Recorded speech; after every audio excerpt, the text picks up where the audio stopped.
saya memutuskan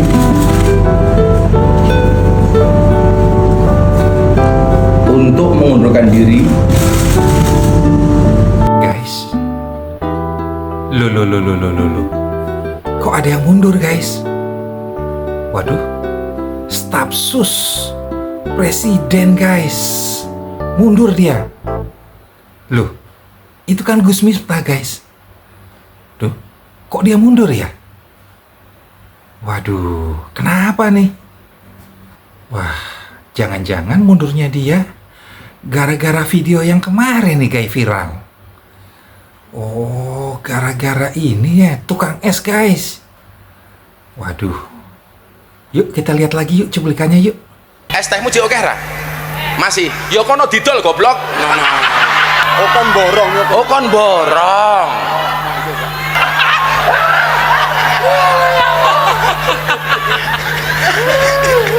Dolen dhisik, engko lak rong payu wis takdir. Ngono. Bang, udah tahu belum, Bang? Hari ini, Bang, ada yang mundur, Bang. Itu staf sus presiden, Bang, Gus Miftah, Bang. Waduh, kok tiba-tiba mundur ya, Bang ya? Abang tahu nggak kenapa, Bang? Ini lagi viral loh, Bang. Ya, saya pikir memang harus mengundurkan diri ya. Saya juga mengikuti ya beritanya itu seperti apa terhadap seorang pedagang ya, pedagang kecil ya, pedagang keliling lah kalau kita bilang. Yang dibilang goblok, dibilang macam-macam lah, itu saya dengar ucapannya itu yang seolah-olah mengkerdilkan seseorang gitu. Jadi tidak menghargai umat manusia.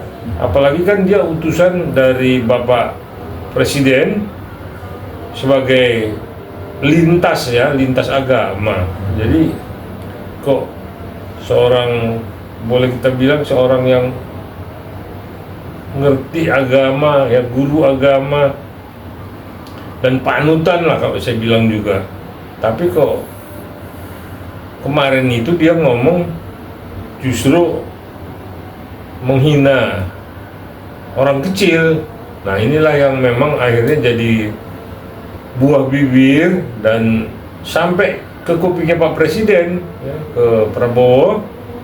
Akhirnya Presiden mengambil alih dan memohon maaf dan mengingatkan agar memang orang-orang yang di kabinet ya, artinya orang-orang yang memang ada di lingkar istana ya, mesti pakai sedikit etika lah kalau bicara. Jangan mentang-mentang, jangan kalau mentang-mentang apa-apa pejabat tinggi terus enaknya aja ngomong kepada rakyat.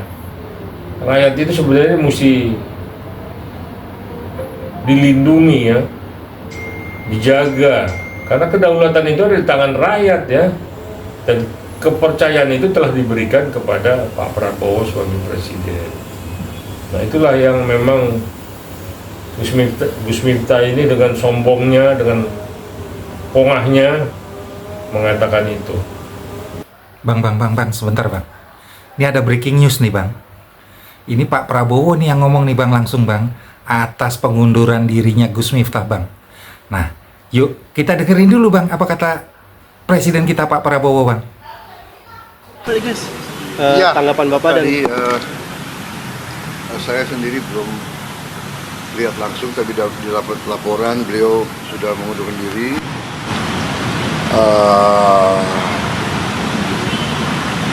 Komentar saya kira itu adalah tindakan bertanggung jawab, tindakan kesatria ya. Beliau sadar beliau salah ucap, beliau bertanggung jawab dan beliau mengundurkan diri. Saya kira kita hargai sikap kesatria itu. Saya kenal beliau ya, mungkin karena beliau memang bergaul dan sering berceramah di kalangan bawah. mungkin bahasa beliau niatnya bukan niat jahat, bukan niat menghina, tapi terlepas mungkin dia salah ucap.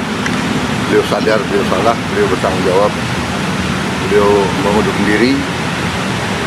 Saya kira itu ya jelas. Saya kira di Indonesia juga jarang orang merasa salah, bertanggung jawab dan mundur diri ya. Jadi kita hargai yang itu. Tapi ya beliau sendiri sadar bahwa beliau salah. Akan disiapkan penggantinya nggak Pak? Ada penggantinya akan disiapkan. Nanti kita cari ya. Nanti kita cari. Barusan kita mendengar pidato dari Presiden Republik Indonesia Bapak Prabowo Subianto, Bang. Nah, ternyata dia juga udah tahu nih, Bang, kalau Gus Miftah mengundurkan diri nih, Bang. Ya, jadi beliau mengatakan bahwa itu adalah sifat kesatria katanya, Bang. Gitu. Jadi jarang-jarang nih, Bang, ada pejabat negara yang mau mengundurkan diri atas kesalahannya gitu loh, Bang. Nah, sebagai pejabat negara, Bang, apa yang kita ucapkan, Bang, apalagi kalau yang negatif, Bang, itu berimplikasi terhadap hukum nggak sih, Bang?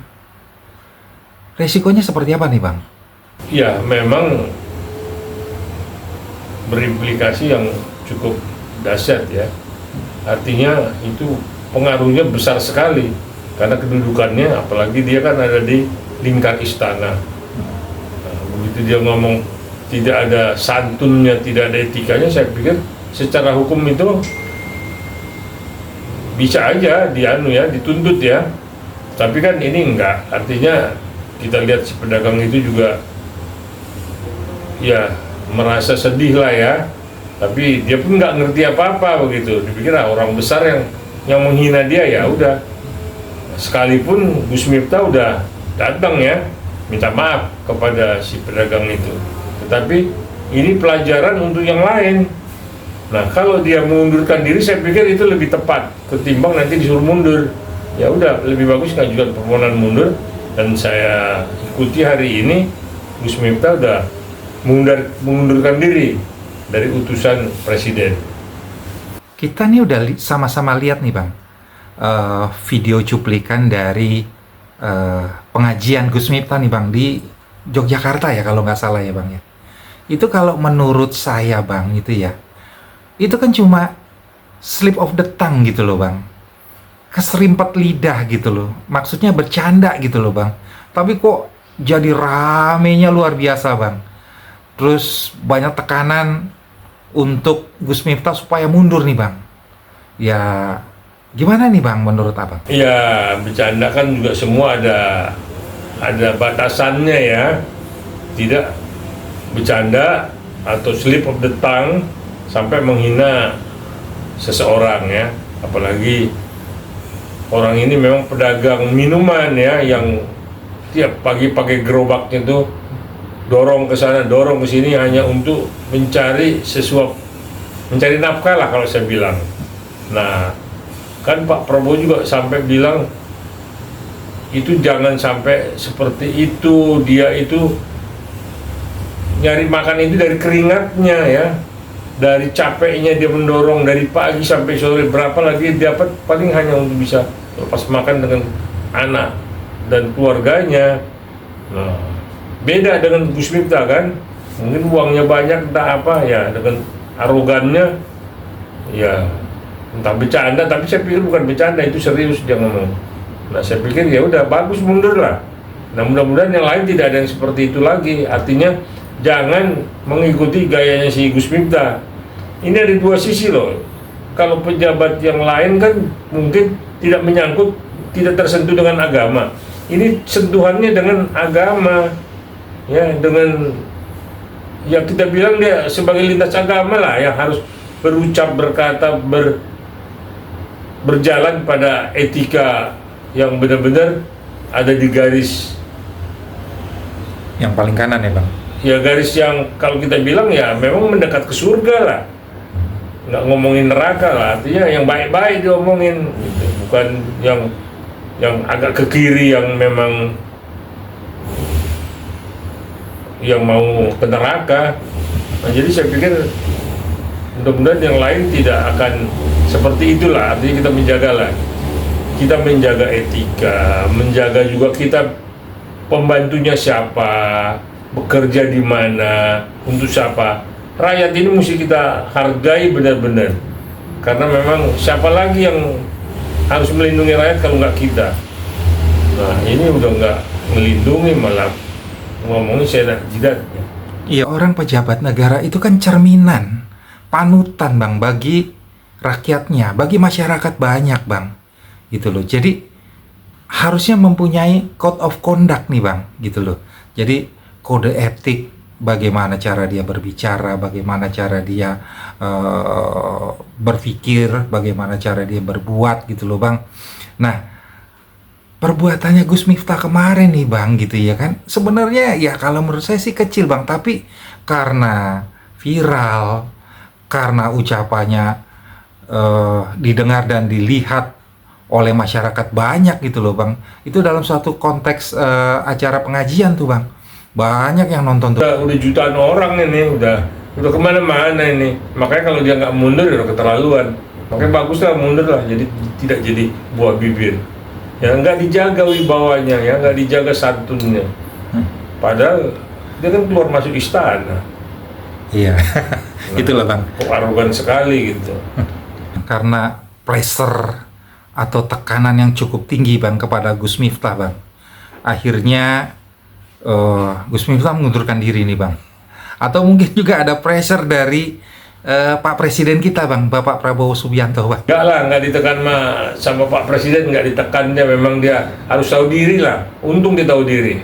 Mana Pak Presiden mah cuma mengingatkan, tapi memang secara tidak langsung Pak Presiden akhirnya minta maaf ya kepada rakyatnya. Luar biasa.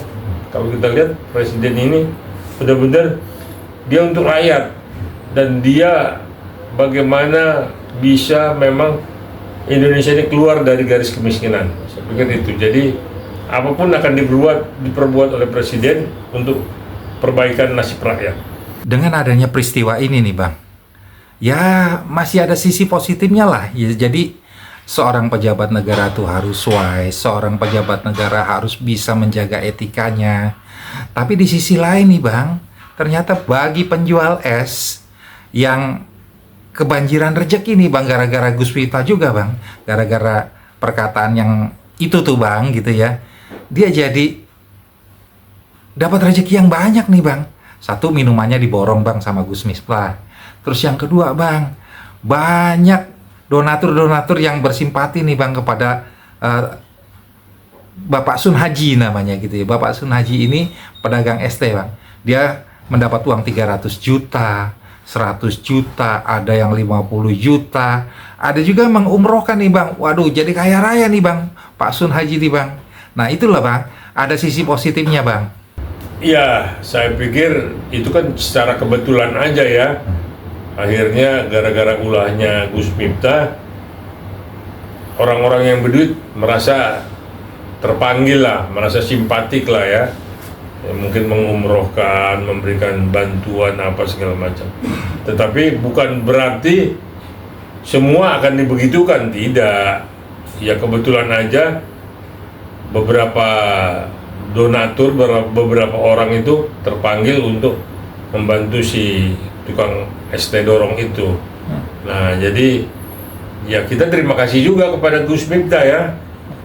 Ente mundur, si tukang es ini dapat Makmur.